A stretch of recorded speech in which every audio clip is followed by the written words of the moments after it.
बिस्मिल्लाहिर्रहमानिर्रहीम। आज मैं आपके साथ बहुत ही बेहतरीन बिल्कुल देसी तरीके से आप कैसे मटन पाए बना सकते हैं घर पर बहुत आसानी के साथ, बिल्कुल इजी वे में।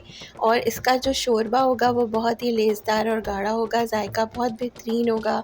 तो रेसिपी स्टार्ट करने से पहले आपसे रिक्वेस्ट है कि अगर चैनल को सब्सक्राइब नहीं किया तो प्लीज़ सब्सक्राइब करें ताकि आप फ्री में मेरी बहुत मज़े की रेसिपीज़ देख सकें। सो रेसिपी स्टार्ट करते हैं हम। सबसे पहले मैंने यहाँ पे तकरीबन 1 किलो बकरे के पाए ले लिए हैं। पाए बिल्कुल फ़्रेश हैं। फ़्रेश पाए ही सबसे ज़्यादा बेहतरीन बनते हैं। इनको आपने बहुत अच्छे तरीके से धो लेना है।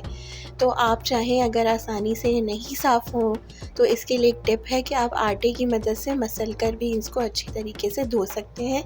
तो यहाँ पे मैंने इनको बहुत अच्छे तरीके से वॉश कर लिया है। बिल्कुल देसी तरीके से बनाएंगे तो मैं इसको नॉन स्टिक के बजाय आपको कहूँगी कि आप सिल्वर के बर्तन में बनाएं तो इसका टेस्ट ज़्यादा अच्छा होगा। तो हम यहाँ पर सबसे पहले पायों की जो है वो स्टार्ट करते हैं कि किस तरह से हमने अपने पायों को सबसे पहले फ्राई करना है ऑयल में। हाफ़ कप मैंने ऑयल लिया है, इसके अंदर 2 टेबलस्पून मैं लहसुन का पेस्ट मिला रही हूँ। लहसुन का पेस्ट हम इसमें ऐड करने के बाद हल्का सा भूनेंगे और भूनने के बाद हम इसमें पाए भी साथ ही शामिल कर देंगे और फिर लहसुन के पेस्ट के साथ हम पायों को अच्छी तरीके से फ्राई करेंगे। इतना हमने चम्मच चलाना है कि पायों का रंग चेंज हो जाए। इसके बाद हम इसे पानी डाल के तकरीबन कम अज़ कम भी 4 से 5 घंटे तक पकाएंगे और हम इसे कुकर में नहीं पकाएंगे। कुकर में पकाने से ये होता है कि पाए या कोई भी चीज़ जल्दी बन तो जाती है लेकिन पायों का असल जायका हड्डियों की जो अर्क होता है उससे आता है। तो तकरीबन हम इसके अंदर 1 जग पानी डाल देंगे। 1.5 लीटर वाला जग हमने लिया है यहाँ पर और इसको ढाँप कर हम 4 से 5 घंटे तक पकाएंगे।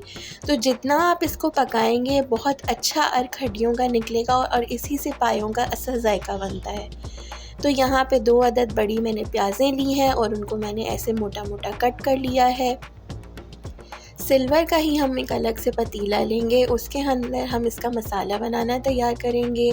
प्याज़ें ऐड करके 1 टेबलस्पून यहाँ पे गरम मसाला ऐड किया है मैंने। 2 टेबलस्पून यहाँ पे सूखा धनिया साबुत पिसा हुआ, 1 चम्मच लाल मिर्च पाउडर का, 1 टीस्पून हमने यहाँ पे हल्दी का लेना है और तकरीबन हाफ़ टेबलस्पून यहाँ पे मैंने ज़ीरा ऐड किया है। नमक आप हस्बे ज़ायका ऐड कर सकते हैं। यहाँ पे मैंने तकरीबन 1 टेबलस्पून ऐड किया है नमक। अब इसके अंदर तकरीबन हम 2 ग्लास पानी डालेंगे या इतना पानी कि हमारी ये प्याज़ें मसाले के साथ अच्छे तरीके से गल जाएं और इसको दरमियानी आंच पे हम चूल्हे पे चढ़ा देंगे। ढक्कन ढक कर रख देंगे। दूसरी तरफ हम देखेंगे कि यहाँ तकरीबन आधे से पौन घंटे में ये हमारी प्याज़ें गल चुकी हैं। तो अब हम इसको ग्राइंडर के अंदर ऐड करेंगे और 1 कप दही भी हम इसमें साथ ही ऐड करेंगे। दही ऐड करके इस मसाले को हम अच्छे तरीके से ग्राइंड कर लेंगे। अगर इमाम दस्ता या सिल है तो आप उस पर भी इसको जो है वो अच्छे तरीके से कुछ लोग कूट लेते हैं, तो यहाँ पे आसानी से हो जाएगा ये हमारा ग्राइंड। तो इसको पीसने के बाद हम दोबारा से इसके अंदर मसाले में भी अलहदा से 1 चम्मच लहसुन का पेस्ट ऐड करेंगे और इसकी बहुत अच्छे तरीके से हम दरमियानी आंच में भुनाई करेंगे। कुछ देर चम्मच हम इसमें चलाते रहेंगे। उसके बाद तकरीबन हाफ़ कप हम ऑयल इसके अंदर ऐड करेंगे भुनाई के लिए। ये इम्पॉर्टेंट स्टेप है, इसकी भुनाई बहुत इम्पॉर्टेंट होती है। अगर मसाला कच्चा रह जाए तो जो शोरबे का अर्क होता है वो इसके अंदर मर्ज होकर टेस्ट इतना अच्छा नहीं देता। तो यहाँ पे हम दूसरी तरफ देखते हैं। पाए हमारे यहाँ पे तकरीबन जो है वो तैयार हो चुके हैं। ये देखिए कि कितना ज़बरदस्त पायों का जो है वो लेस निकला है। 4 से 5 घंटे हो चुके हैं और हमारे पाए भी गलकर जो है अच्छे तरीके से तैयार हो चुके हैं। आई होप कि आपको रेसिपी अच्छी लग रही होगी। तो वीडियो को प्लीज़ लाइक करें, चैनल को सब्सक्राइब करें और ऑल नोटिफिकेशन वाले बेल आइकन को प्रेस करें ताकि आप मज़े की वीडियोस देख सकें। ये देखें कि मसाले ने ना सिर्फ अपना घी छोड़ दिया है बल्कि मसाले ने अपना कलर भी चेंज कर लिया है। कलर चेंज होने से और मसाला घी से अलग होने से हमें पता चलता है कि मसाला जो है वो पककर तैयार हो चुका है। अब हम इस मसाले को अपने जो पायों का मिक्सचर था और सारा इसका मटेरियल था इसमें ऐड कर देंगे। इसको बहुत अच्छे तरीके से हम मिक्स करेंगे। इसके अंदर सारा मसाला आप अच्छे तरीके से पतीले से निकाल के इसमें आप उलट लीजिए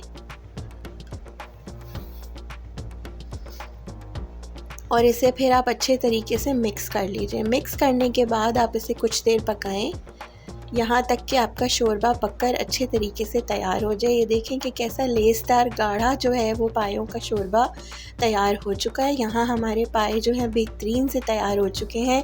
देखने में जितने मज़े के हैं खुशबू भी उतनी ही बेहतरीन आ रही है और बहुत ही मज़े की ये खाने में भी है। इसके ऊपर आप हरा धनिया और कटी हुई बारीक हरी मिर्चें स्प्रिंकल करें। कमेंट में हमें बताएं कि आपको रेसिपी कैसी लगी। Thank you.